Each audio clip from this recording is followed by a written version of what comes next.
अच्छा, अब हम स्टार्ट करते हैं अपने उसी लेक्चर का दूसरा हिस्सा कि हमने सबसे पहले जो है ना वो डोमेन को रजिस्टर करना है।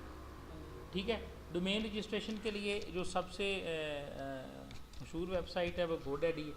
आप GoDaddy के ऊपर जो है ना वो अपनी वेबसाइट की अवेलेबिलिटी को चेक कर सकते हैं कि क्या जो नाम आप लेना चाहते हैं वो अवेलेबल है या नहीं है। लेट्स सपोज मैं अवैस के लिए एक डोमेन जो है ना उसको चेक करता हूँ।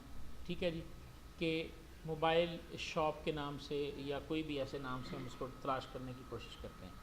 देखें जी, इस वक्त 99 रुपीज़ पर ईयर के अंदर जो है ना वो डोमेन्स जो हैं वो बुक हो रही हैं। ठीक है जी, बहुत ही सस्ती हो रही हैं।